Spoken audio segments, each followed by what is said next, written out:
Here on the set to talk about rapping with DPS.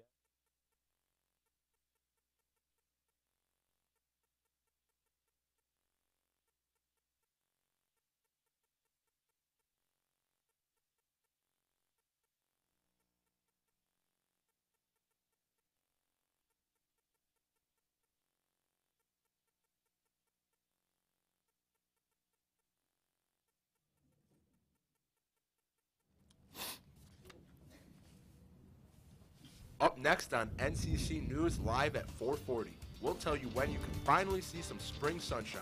Department of Public Safety is reaching out to students to improve communication within the SU community.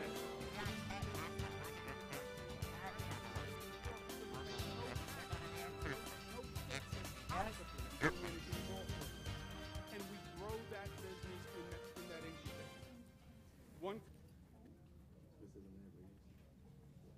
Hello, I'm Marquise Francis. And I'm Shane Phillips. It's been snowing on and off the first couple days of April. NCC News' Anders Kites joins us on the patio with an update on the current condition. Anders? Well, after having such a nice weekend last weekend and only to have snow showers come these past few days, it looks like it is finally past and we're finally getting to see some of that sunshine. Right now it's currently 33 degrees, but it still feels like a chilly 21. Winds are moving towards the west at 21 miles an hour. And looking ahead towards tonight, there's still a 30% chance of a few more snow showers, but that should be cleared up by tomorrow.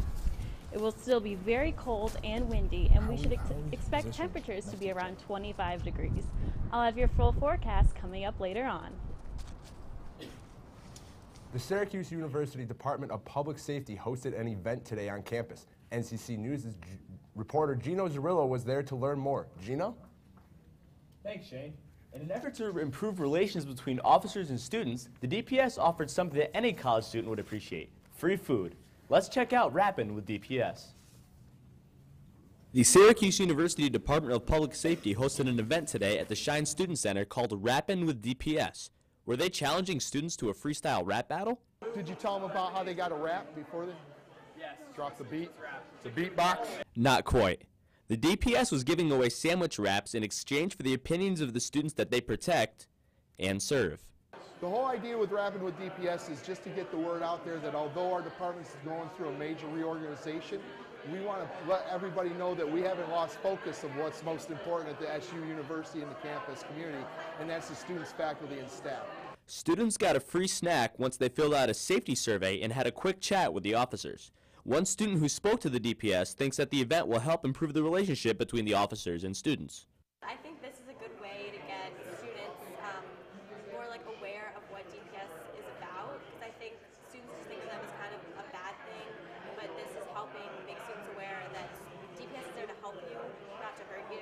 Rapping with DPS provided the officers with some valuable feedback and even a few laughs.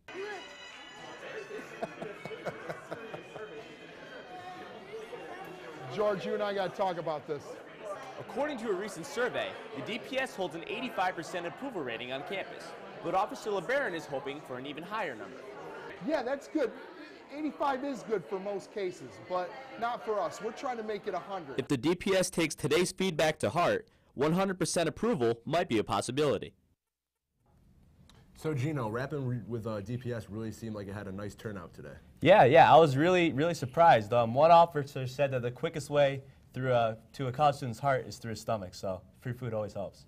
For sure. And what type of relationship do you think this formed between students and officers? You know what? I think it's really going to help. I think this event really humanizes the officers, and they have future events like this planned. And I think that this shows that the officer is somebody you can joke with and also turn to when you need help. Thanks, Gino. Governor Andrew Cuomo was on the campus of SUNY Oswego earlier this afternoon talking about his newly passed $141 billion budget, in addition to where he sees the state of New York moving towards in the future. One of the biggest topics that Governor Cuomo touched upon was education and how to better educate our children and the possibility of extending school day hours for students. Assemblyman Bill Magnarelli also noted that students need to be competitive with the rest of the world. Other countries do better educating their children. Why? First of all, because they educate their children more. Their children spend more time in the classroom than our children. I think it's very important if we're going to have children or students that are going to be able to compete in the 21st century on a worldwide basis.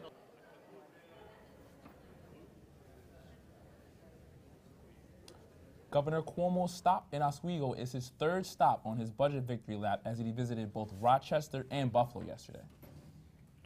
The SU men's basketball team is ready to go against Michigan Saturday in the Final Four in Atlanta, and the Orange Faithful are going to great lengths to see their team. Students are traveling down by plane or car and buying $40 student tickets allotted to the school. Compare this to internet prices starting at $500. Otto's Army, SU's official student fan group, was disappointed that plans fell through for Student Association-approved transportation funding. However, Syracuse University Athletics did release an email today to the student body promoting a travel, lodging, and game package option. The options range from $1,300 to $2,400. Retiring is often a quiet event of thanks and remembrance, but for a West Hill High teacher, it was a chance to make one more difference. Gerald Conti announced his retirement from teaching through a letter posted on Facebook. He said, quote, "My profession is being demeaned by a pervasive atmosphere of distrust, dictating that teachers cannot be permitted to develop and administer their own quizzes and tests or grade their own students' examinations." He went on to say that, "After writing all of this, I realized that I am not leaving my profession. In truth, it has left me. It no longer exists." The post is receiving attention on Facebook. So spring sports are getting underway in local areas, and the only reform needed is the weather. Sports like baseball, softball, and lacrosse can be difficult to play with snow on the ground, but Dave Holcomb discovered that there are ways to beat the cold.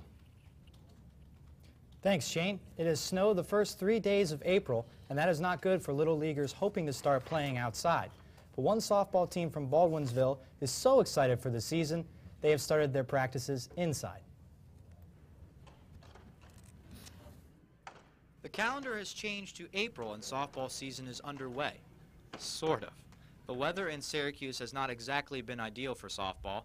Baldwinsville Little League was scheduled to start practicing this week, but the heavy snow has canceled those plans. The snow continued to pile on the fields today, which disappoints the Little Leaguers. I don't like the weather. I don't like the cold.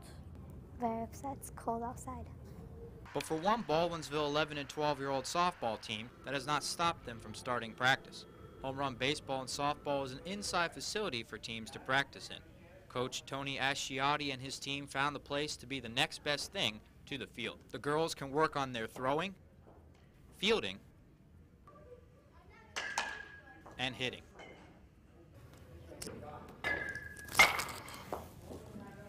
Even though it's not the same as being out on the diamond, the inside facility has given the girls an alternative to practicing in the snow. Not only is practicing inside better than not practicing at all, the indoor cages have advantages that the team doesn't even get outside. Really helps the girl out because we got the pitching machine here, which we don't have when we're outside.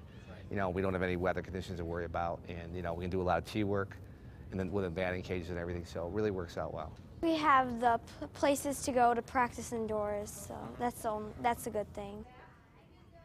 The parents all pitched in to cover the cost to rent the space, but practicing inside is only a temporary solution. Coach Asciatti hopes his team can move out to the field very soon. Yeah, as soon as possible. Hopefully this weekend. Thanks, Dave. The Gifford Zoo is also holding some events for children during spring break. All week, the zoo has had something for kids to experience. Today, visitors were met with a puppet show and were even able to hold some of the snakes. The Gifford Zoo has been holding these events all week long. Coming up after the break, find out what the state of Connecticut is voting on that once shook the entire nation. Possibly next January. Right now, retailers require a background check for long guns. But if you buy a gun, like an AR... And what North Korea did to anger both South Korea and the United States.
Connecticut will vote today on an extensive gun control package. If the bill were passed, Connecticut residents would have to pass a national background check to purchase a gun, and a number of banned assault weapons would increase to more than 150. Robert Crook, a member of the Connecticut Sportsman Association, says that gun owners are not criminals. Gun owners are not criminals, and we've proven that. If you're a gun owner in this state, you just don't commit crimes. The bill also includes a ban on magazines that hold more than 10 bullets, but will not ban ones that are in current possession of the consumer. President Barack Obama is in Colorado today as the issue of gun control remains a hot topic. Colorado recently passed laws restricting magazine size as well as expanding background checks. Obama's visit is part of an attempt to pressure Congress into expanding background checks nationwide and vote on an assault weapons ban. Congress is ready to return after a 2-week recess. Bisbee has become the first city in Arizona to allow civil union between a gay couple. A 5-2 city council vote will allow any gay couple, regardless of sex or sexual orientation, to join in a civil union. The vote came after the state's attorney general warned he would fight to block the measure. If the measure holds, couples will be allowed to purchase a civil union certificate beginning in May. Subaru Motors is recalling about 200,000 cars. The 2005 to 2009 Legacy and Outback models of Subaru are being recalled due to potential corrosion in the brake lines. In March, Subaru recalled about 50,000 cars due to key fobs starting the cars without the owners pressing the start button. The mobile cell phone celebrates its 40th anniversary today. That's right. On April 3rd, 1973, Martin Cooper, a senior engineer at Motorola, called a rival colleague at another telecoms company and announced that he was indeed speaking on the first cellular device of its kind. Almost 30 years later, a 2012 report carried out by the International Telecommunication Union found that there were 6 billion mobile phone subscriptions worldwide. At the time, the global population was 7 billion. NBC will be making big changes to its late-night lineup next year.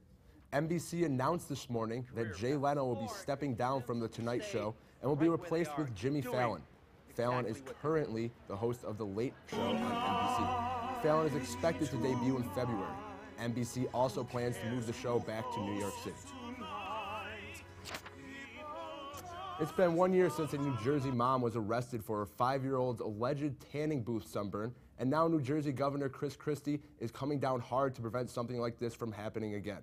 Governor Christie has signed a bill into law that bans children from under the age of 17 from using commercial tanning facilities. Stemming from the child incident, Patricia Crenshaw quickly became known as Tan Mom, and though she was not indicted, Crenshaw was banned for more than 60 tanning salons in the tri-state area.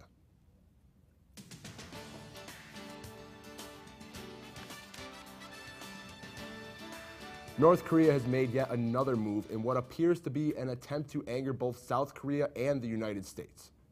The disgruntled country blocked workers from its southern neighbor from entering a joint industrial complex that sits on northern North Korean land. The move comes after an announcement that North Korea will be reopening one of its nuclear plants. Malaysia will hold general elections after the Prime Minister dissolved parliament today. The current coalition has ruled for over 5 decades, but faces a strong opposition with the main focus of cleaning up the government. No election date has been set, and formal campaigning has yet to begin. An election commission is expected to meet within a week. And it's April, and that must mean April showers, right, Marquise? Oh, I think you forgot we're in Syracuse, Shane. Coming up after the break, we'll check in with NCC News' Andrew Kites and see just what exactly is going on with the strange weather in April.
Up.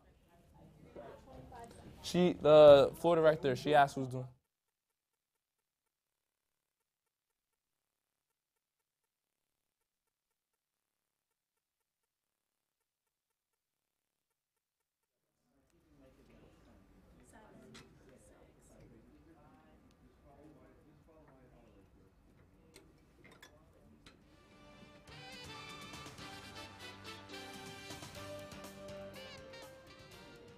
We've had some crazy weather these past few days, but right now it's currently 33 degrees and the barometer is at 30.22 inches and should be rising as the lake effect snow showers end. Humidity is at 47% as the winds move 21 miles per hour towards the west. On this day in 2010, we had a record high of 87 degrees and the record low was set in 1911. Normally around this time, the high is 51 with the low of 32. And heading towards the northeast temperatures, we can see that Chicago is 41, Cincinnati is 44, Detroit is 39, Pittsburgh is 38, the nation's capital is 49, New York is 42, Boston is 44. And taking a quick look ahead to Atlanta, Georgia, where the NCAA tournament is, on Saturday we should expect to see a high of 70 and a low of 48. And on Monday, we should see a high of 75 and a low of 59.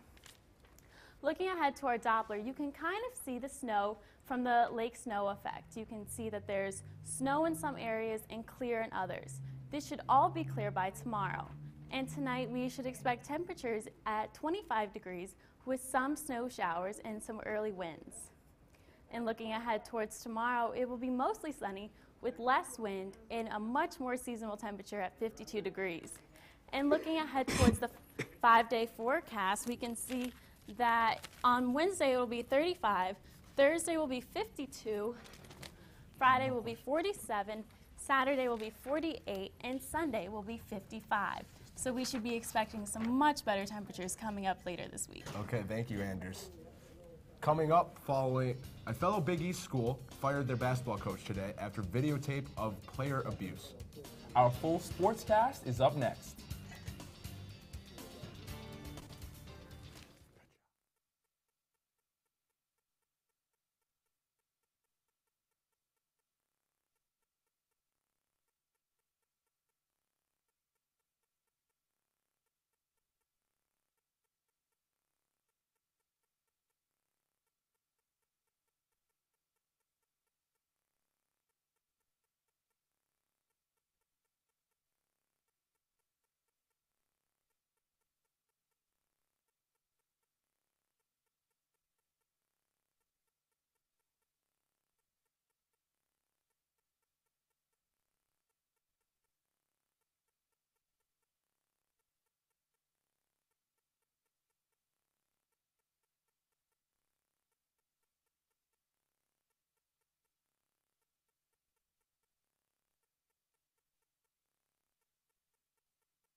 Can you just like signal to me, kind of? Yeah, I'll do that.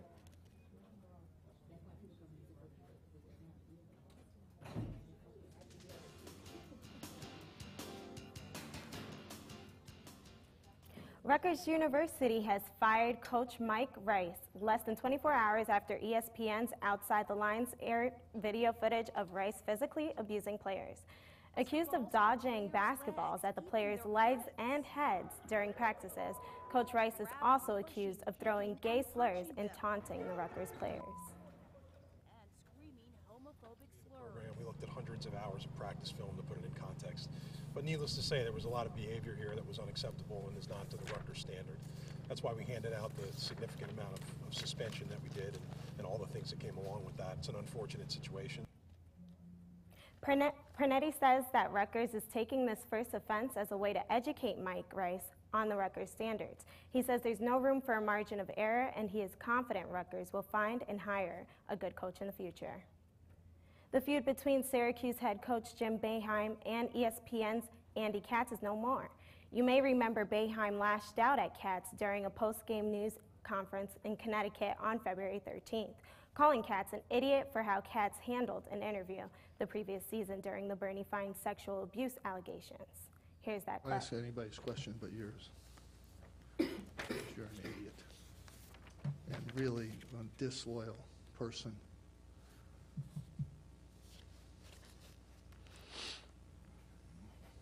And a few other things I could add, but I'm not going to go there. Last night, Carmelo Anthony released his final shot, then skipped backward knowing the outcome.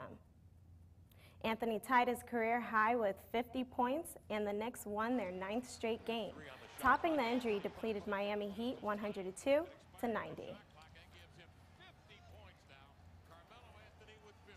The Orange arrived in Atlanta last night for the NCAA Division I championship and the Final Four. Several Syracuse fans and members of the SU Alumni Club in Atlanta were on hand at the Westin to welcome the Orange. Michael Carter-Williams elevated his game just in time to win Most Outstanding Player in the regional conference, which has brought the Orange to the Final Four. According to statistic analysis, Carter-Williams leapt 5.8% during the 4 NCAA games. Syracuse has the nation's #3 defense for stopping outside shots, and Michigan has the lowest turnover rate in the country. Because of Michigan's low turnover rate, the Syracuse fans are hopeful for another SU win on Saturday. Syracuse college football team is searching for its next quarterback, especially now that Ryan Nassib is considered a sure NFL draft pick. Charlie Loeb has sat patiently, waiting for 4 years to be next quarterback.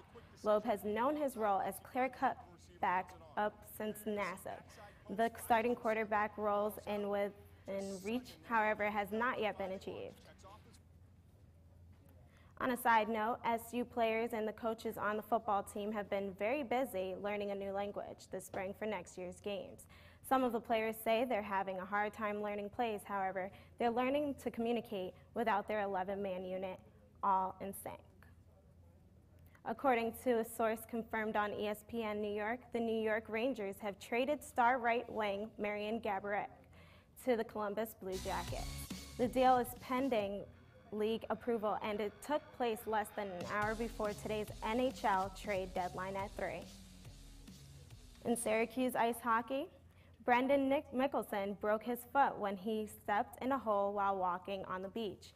He will be out for 4 to 6 weeks. Syracuse has already lost twice in the season.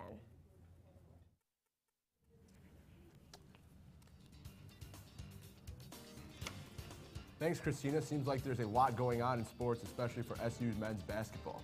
And we're excited for the Final Four competition. When we return, a woman in Virginia turned 100 today and loves to stay active. But she is more well known for another talent of hers. We'll be right back.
Usually when you think of a rapper, you might envision a young man wearing bright jewelry.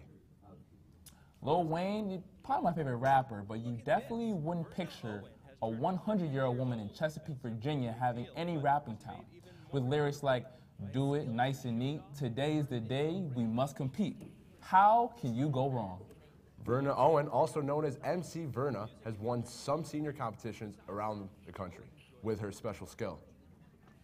I'm Shane Phillips for NCC News. I'm Marquise Francis. Good night.